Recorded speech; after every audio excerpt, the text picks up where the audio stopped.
good, y'all? I'm Jerry, about to check out 10 incredible WWE matches that ended in the DQ. This video is about WrestleMania.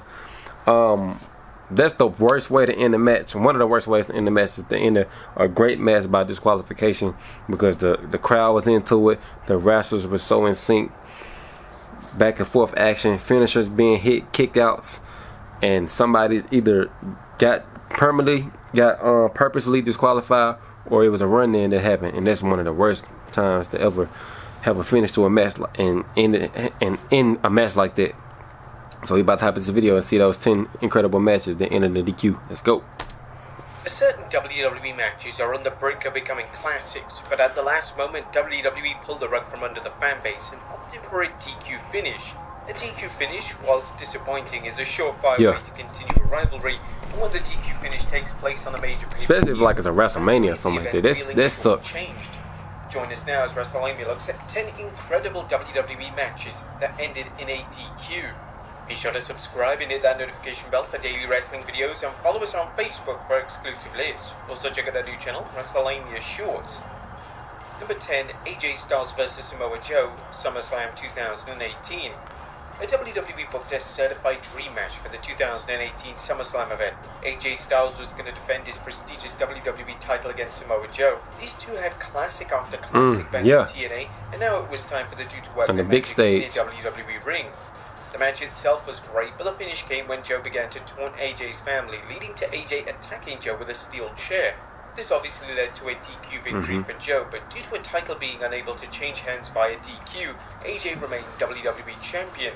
Whilst I remember that match. That WWE wanted to continue the feud, SummerSlam is a major event for WWE, and a DQ finish in a WWE title match at the show was incredibly disappointing. They did it again?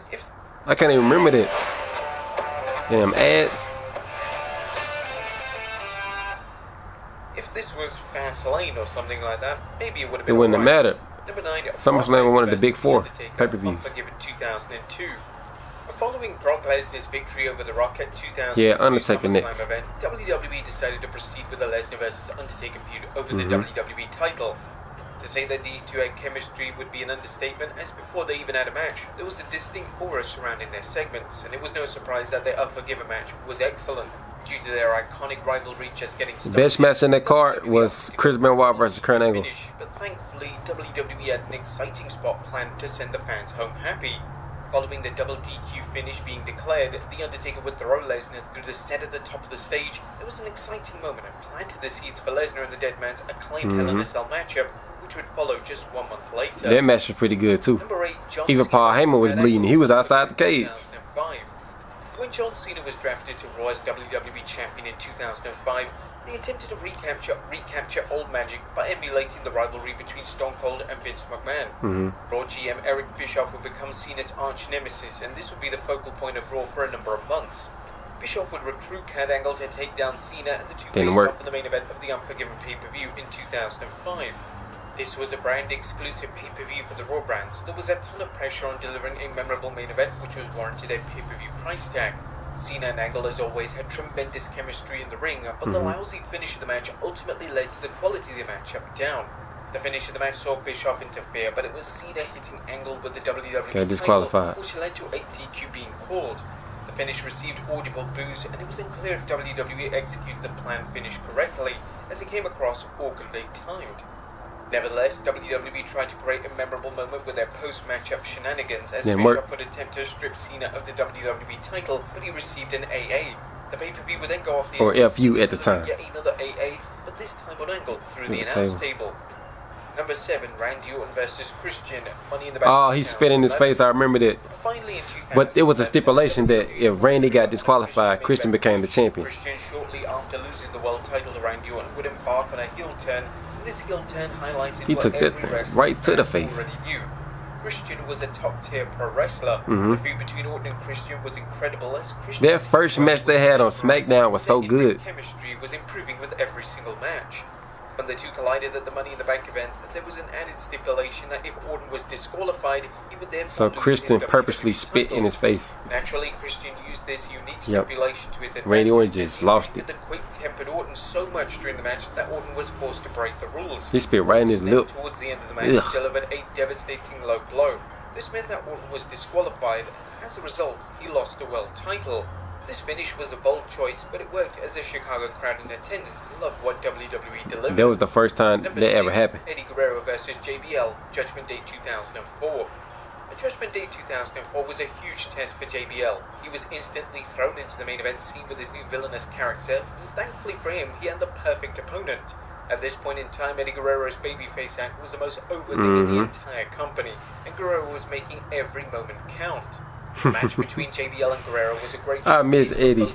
R.I.P. Eddie, man. JBL had serious potential as a top main eventer. This was the infamous match in which Guerrero delivered one of the most brutal blade jobs of all time. He went into shock after that. To close out the 2004 edition of the pay-per-view. Due to WWE wanting I think he lost so much blood, he did go into shock. Finish. The finish came when Guerrero struck JBL with the WWE title. And even though there were a ton of fans disappointed with the finish, WWE booked themselves into a corner with the matchup. He bladed too deep. They weren't quite ready for Guerrero to drop the title, and JBL's new character needed more time to evolve and resonate with the WWE audience. Number 5, Roman Reigns versus Seth Rollins, Royal Rumble 2002. A heel versus heel matches are hard to execute. By definition alone, they go against the established hero versus villain or babyface versus heel attraction of pro wrestling. Yet WWE have tried to deliver heel versus heel matches before, and it's rare that they work as well as they did on this occasion in 2022. For the 2022 Royal Rumble event, a WWE booked Roman Reigns to defend his Universal title against Seth Rollins. This was a heel versus heel matchup, but due to the decorated history between the two, it just seemed to work. The fans favoured Rollins in the match, and in a special moment that nobody saw coming, he trolled him. Rollins taunted Reigns by using the Shield's entrance theme, as well as his classic Shield ring attire for the match. Reigns and Rollins have had outstanding chemistry both as teammates and opponents, and this match was no exception. The match was on the brink of being declared a classic, but that was before Reigns decided to get himself DQ'd. Seth damn near is the only one that has Roman numbers. Roman never beat Seth clean before, ever, since he been tribal chief. Rollins with a chair, and it looked like the feud was going to continue, but WWE had other plans, and the feud still remains open-ended. Yep. Number 4, Ronda Rousey versus Charlotte Flair, Survivor Series 2018. I remember this match. When Becky Lynch was pulled from the Survivor Series event in 2018, her planned match with Ronda Rousey was scrapped, and instead Charlotte Flair took her place. The initial reaction to this replacement was less than positive, but the match worked rather well. I think Becky had got her nose broken by Nia Jax like a week or two before. Rousey would end up winning the match via DQ after Flair attacked her with a kendo stick. This was booked in this manner to protect both women and plant the seeds for Flair's involvement in WrestleMania 35's main event. The DQ finish avoided criticism. They should have just made it a one-on-one match between Becky and Ronda. I love Charlotte, but she's seen too much. She in the main, she in the spotlight way too much. 3, Stone Cold Steve Austin versus Kurt Angle, SummerSlam 2001. In the summer of 2001, WWE's Milkomania. The now heel Stone Cold Steve Austin and the now babyface Kurt Angle. This rivalry had so many twists and turns. I remember that. Truly brought their A-game to the 2001 SummerSlam event. From opening bell, the hatred between the two was on full display, with this being one of the most intense yet celebrated matches in SummerSlam history. Angle's work as a babyface was vastly underrated, as it was incredibly easy to invest in him as a heroic underdog, and as for Austin, he was able to get under the skin of the fans like nobody else. Funny try. Come on, man. The DQ finish did ultimately hinder the legacy of the match, as Austin would be DQ'd as his habit of attacking WWE referees resurfaced. Despite the criticism directed towards the DQ finish, Angle himself was proud of the matchup, and according to Angle on his podcast, Vince McMahon hugged both men backstage following the matchup. Okay, what's up? This is as good of a main event as it can be. Other than the finish, other than that, you can't get a better match than this. Stone Cold Night Stone Cold and I were on that night. Oh, he was hugging us. He was like, that was awesome. Thank you so much, guys. Thank you so much, guys. And that's when you know you did something special. Vince gets up and he's really excited. Vince was very excited about this match. It's all money. Number 2, John Cena versus Randy Orton. No Way Out 2008. 2008. When John Cena won the 2008 Royal Rumble, he decided he wanted to wait until WrestleMania to have his world title matchup. Therefore, a match against WWE Champion Randy Orton was booked for the No Way Out pay-per-view. The match itself was a typical Cena versus Orton. How did Triple H get included? It's become a meme. Out of nowhere, Randy Orton randomly decided to slap the referee and get himself DQ'd. The moment works well because Orton's facial expressions are hilarious and Cena looks absolutely heartbroken. This was WWE's way of advancing the storyline all the way to WrestleMania 24, as the two legends would collide yet again, but this time Triple H would be included in the How did Triple H get included? matchup. And number 1, Shawn Michaels versus Mankind in Your House Mind Games. The 1996 In Your House Mind Games event featured a main event which is arguably the finest match of Mick Foley's iconic career. Really? Foley took on Shawn Michaels for the WWE title and both men delivered an absolute classic. The match worked mainly because of the compelling story both elite wrestlers told. Damn. The flashy HBK had to modify his in-ring style to counteract the hardcore and deranged style of Foley. The match received critical acclaim and it was almost awarded 5 stars by Dave Meltzer. Sadly, the DQ finish holds the match back. The finish came when Vader and Psycho Sid interfered, which was a rather lazy way for the match to come to a close. Both HBK and Foley have spoken at length about the match in the past. This is what HBK said regarding the match, as well as a DQ finish during the appearance on the My Mom's Basement podcast. Well, it couldn't have been more perfect for me. So, again, it's two guys adapting and adjusting to one another.